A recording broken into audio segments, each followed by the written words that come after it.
Hello tất cả mọi người, mình là Trang. Công việc của mình là làm về chữa lành. Thì mình đã làm công việc này được 3 tới 4 năm rồi. Và sau 3 tới 4 năm đó mình nhận ra được là cái dinh dưỡng rất là quan trọng trong cái quá trình chữa lành của mọi người. Cho nên là hôm nay mình có một người bạn thân ở đây, bạn tên là Pierre, và bạn cũng là người chữa lành luôn. Nhưng mà những cái vấn đề chữa lành của bạn thì sẽ không phải là những cái mà mơ hồ, mà nó sẽ đi rất là thẳng vô những cái vấn đề dinh dưỡng nè, rồi cách thở như thế nào nè, rồi cách ngủ nghỉ như thế nào nè, và làm sao để mình có được một cái cuộc sống mà rất là nhiều hoạt động, rất là màu sắc để cho cuộc sống của chúng ta ngày càng đẹp hơn. Thì hôm nay mình sẽ chia sẻ với bạn về những vấn đề dinh dưỡng để cho mọi người cùng hiểu nha. Hi. Yeah, we know each other for a while, and you know my work, and I also know what you're doing, and you have been healing me for a while. With nutrition, with advice about supplements. And today I want to ask you about some of the eating habit here in Vietnam that you consider is unhealthy. So I want to ask you, you have lived across Asia for a while. What are those countries? Thailand and Japan mainly, and then also some time in Vietnam. So, what do you think is bad for Vietnamese people when it's come to food? So even though the diet looks a little bit different in the Western world versus Asian countries, the fundamentals, the macronutrients that we're talking about that are problematic, and the sort of new modern dietary influences that we're talking about, these are ubiquitous. We see them everywhere in the world. It just shows up as a different recipe or a different food or a different flavor, right? But one of the things that worries me most is excess carbohydrate consumption. And with foods being ever more refined and also sugar levels going up in Western countries especially, we have corn syrup is in everything, and that has an even higher glycemic index and is even more problematic than sugar. So sugars and refined sugars being increased and put into processed and ready-made food, and then just the refinement of carbohydrates themselves. So the more you refine, the more you whiten and process any grain or any carbohydrate source like potatoes, the higher the glycemic index of that food becomes. Higher glycemic index and higher overall carbohydrate intake means that it creates problems with the physiology over the long term. Okay. So let's say you have seen a lot of basic Vietnamese meal. So how much carbohydrate do you think that people should reduce to, and how much protein or how much vegetable you think that is going to be suitable for them, like the amount? There isn't one answer in terms of grams, because it depends on your age, it depends on your activity level, and it depends actually on your constitutional type. So in Chinese medicine and in Ayurveda, you have this idea of constitutional type, or in Ayurveda it's Vata, Pitta, Kapha, and in Chinese medicine you have a few different variations. Most commonly there's 8 types in Chinese medicine, but they're a bit hard to explain quickly. I use Ayurveda because it's easier to keep it simple with Ayurveda. You have the 3 main types, and then you have some combination types as well. But it depends on age, activity level especially, and then I think also constitutional type and genetics are important. So for me, you have done some healing work on me. So can you explain to the people my constitutional type and what is bad for me, what is good for me, just so they have a glimpse of what it is? Because some people, they don't understand what is constitutional type. Okay, we can go really deep with that, but I'll try and keep it as short and as simple as possible, because I could talk about it for an hour. Yeah, that's okay. So your type is a mix between Kapha and Pitta? Kapha and Pitta. Yeah, so fundamentally in terms of elements involved with those types, so you're a mix between the water and earth element, which is Kapha type. Water and earth. Yeah.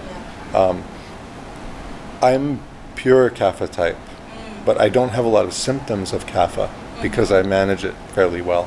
And sometimes I'll actually get symptoms of Pitta because I'm I'm trying to manage my kapha, water, earth element constitution. So I'll actually end up with pitta symptoms. But in your case, you've got the water and earth element against pitta, which is the fire element. So yeah, so it's a lot hotter and how would we say, personality-wise, it's more charismatic and more hot and more quick. And in terms of the body, it's a little bit faster moving, a little bit more dynamic, a little bit more. The symptoms tend to be hot in the body.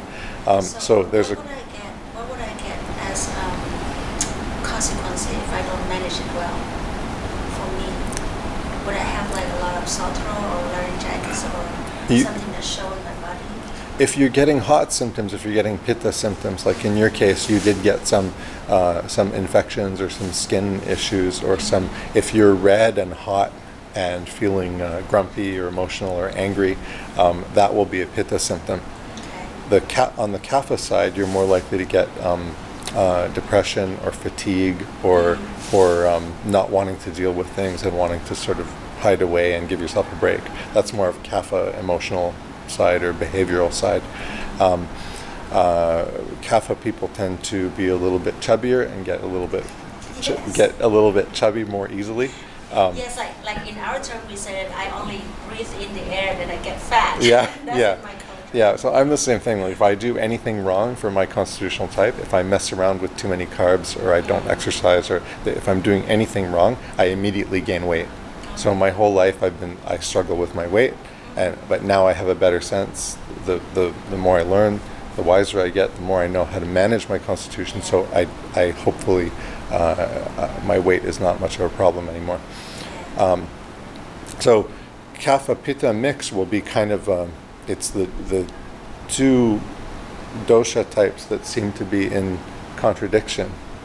So there's a push and pull between the two constitutional types. Pitta and kapha almost fight each other. Yeah. So sometimes it feels like pitta kapha people are kind of walking a tightrope between the two extremes, right? I have that struggle. The other mixes won't be as extreme. So you can have like vata kapha or vata pitta, or so the other mixes won't seem as uncomfortable. But there's a lot of pitta kapha people feel a little bit uncomfortable until they learn to manage that that conflict between the two extreme doshas. Yeah. You had a problem with laryngitis and throat issues before. I had that like almost every 2 months, once every 2 months. And I have that, and it's so annoying because my work involves a lot with speaking and communicate between me and the client. And then when I have that, it's like I have to stop everything, and it's horrible. But ever since I follow your instruction when it's come to my diet change, then it's just completely gone. Good. Yeah. So it's like I think the prominent thing that I have changed so far is that I take vitamin D3 every day. Okay. Let's say, and my inflammation state like just go down, and then I don't have it for like 6 months already with my laryngitis. Good. So let's talk about vitamin D3 a little bit, because I haven't heard about it until you talked to me, and then I started to notice that it's so important. And then nobody talks about it because everybody is so familiar with vitamin C, vitamin B. Nobody talks about vitamin K2, vitamin D3. Those are super, super healthy for you, and you really need that a lot. And you can't actually get that from your diet. So tell me about the time when you heard about vitamin D3 and how amazing it is for you in terms of changing your own health. So the thing with vitamin D3 is, I think, based on scientific research, as well as what we see in natural medicine circles, in scientific research, it is the supplement that I think is most necessary. If somebody is going to take only one supplement, a lot of people ask me, what should I take if I'm just going to take one supplement? The first thing would be vitamin D3. So the first thing will be vitamin D3. That will be the first supplement that a person should get. Right. And remember that, okay? A lot of people are surprised by how high the dose is. So in the stores, you'll often see 500 IU or 1,000 IU or 2,000 IU is the most common dosage size. There's also a lot of vitamin D2 out there, or a mix between vitamin D2 and D3, and it's really D3 that you need. And most people, regardless of even a smaller person, will require at least 5,000 IU. Like young children? Children, I don't make recommendations about children because it's not my area of expertise, and there's a lot of debate around giving children supplements. So because I don't study children and don't specialize in dealing with children, I never make recommendations about them. But for adults, regardless of their body weight, normally at least 5,000 IU of vitamin D per day. Wow, that's really difficult for people because like sometimes they just go out and they go to the pharmacy and then they get a bottle of supplement and it's always like, oh, this one is 1,000 EU and you only take once a day. And I'm like, would it actually help if you take that little amount? It's so little. It helps a little bit. And any vitamin D, increasing your blood levels of vitamin D will always help. It's always beneficial. But to really get the best effect and the effect that we're concerned with based on research, even a smaller person will want to take 4,000 or 5,000 IU. Personally, I take 8,000 or 10,000 IU per day. And I found since I started doing that, I have incredible health benefits that come along with it in terms of inflammation, in terms of immunity. I basically... That's the thing you told me last time when we had lockdown that you were begging people to take it. Yeah, during... So vitamin D3 is involved in almost every system in the body, and it's protective for the nervous system especially, and other systems in the body, immunity. Especially in this COVID era, they found that people who were deficient in vitamin D were getting more serious COVID symptoms and also longer lasting COVID symptoms and a higher risk of experiencing long COVID, what they call long COVID. So vitamin D is absolutely essential at any point in the sort of COVID experience for prevention, infection prevention, for treatment while you have COVID or after if you're suffering from any lingering effects. Increasing your vitamin D to the right level would be really important. So there are many benefits that a person can get when they take vitamin D3, but you know, sometimes people, they're just too lazy to go and search for it. But you, because you always prescribe that for people because you know it's good. So can you tell me some of the best thing about vitamin D3?